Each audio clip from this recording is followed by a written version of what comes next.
Quad की सूरत हाल में America का जो इंटरेस्ट है उस एरिया में वो भारत के साथ बंधा हुआ है, ऑस्ट्रेलिया के साथ बंधा हुआ है, जापान के साथ बंधा हुआ है और एलाइज के साथ बंधा हुआ है।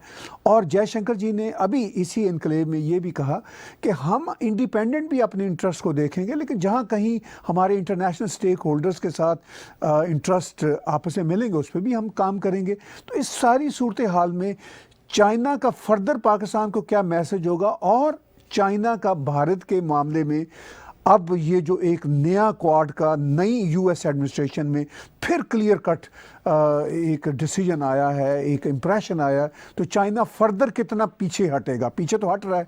इस सारी सूरत हाल को आप कैसे देखेंगे? यानी चाइना खुद कितना पीछे हटेगा और मजीद पाकिस्तान को कितना पीछे हटवाने का कहेगा? नहीं साहब, ताहिर साहब, ऐसा है कि ये जो क्वाड शुरू हुआ था, actually quad was a Japanese idea. ये शिंजो आबे जब थे तो उन्होंने एक आइडिया फ्लोट करा था, फिर वो आ गया रह गया दाएं बाएं, और बीच में ऑस्ट्रेलिया हट भी गया था क्वाड से। बीच में ऑस्ट्रेलिया ने बोला था नहीं साहब, we are not interested in all that, because Australia के वो संबंध थे diplomatic, they didn't want to upset China. अब लोग वैक्सीन की बात करते हैं, सारे लोगों ने चाइना का नाम नहीं लिया जब क्वाड की मीटिंग थी। देखिए, let's be honest and Frank, quad is an anti China group. Let's be very honest, ठीक है?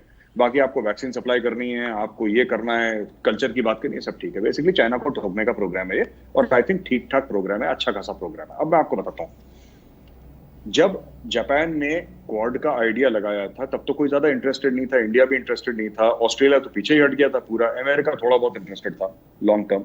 लेकिन साहब बात ऐसी है ना कि चाइना के कुकर्म इतने हैं, चाइना के पाप इतने हैं कि अब लोगों ने बोला कि नहीं यार, इसको तो फेस करना पड़ेगा, इस मॉन्स्टर को। इसकी गुंडागर्दी बहुत हो गई है, ये जैसे एक गली का गुंडा होता है ना।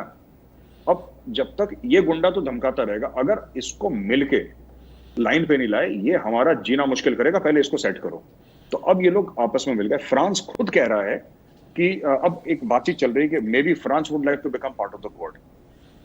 तो ये जो क्वाड है, अब आप देखिए कि वो लोग जो कि या तो यूनाइटेड नेशंस सिक्योरिटी काउंसिल के परमानेंट मेंबर्स हैं या फिर बड़े इन्फ्लुएंशियल लोग हैं, वो धीरे धीरे क्वाड की बात कर रहे हैं। उसमें से अभी एक है, फॉर एग्जांपल, जो United States of America, France आ जाता है अगर इन द फ्यूचर, या इंग्लैंड आ जाता है अगर future, then where does that leave China?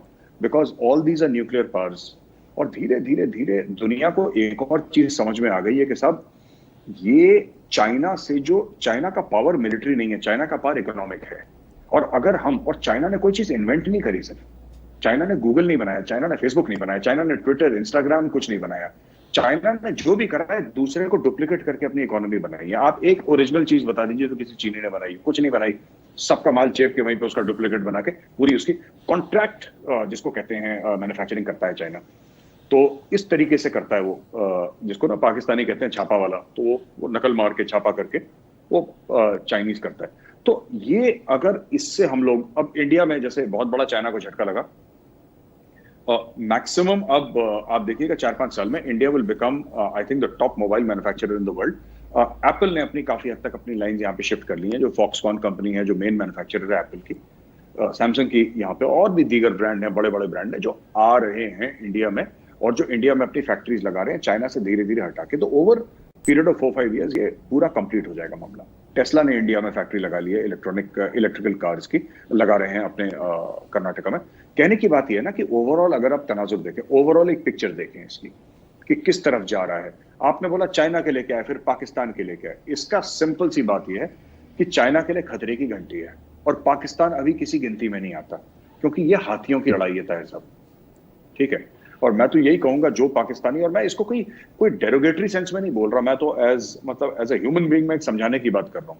अब ये हाथी लड़ेंगे आपस में, और ये होगा, ये इकोनॉमिक वॉरफेयर होगा, राइट?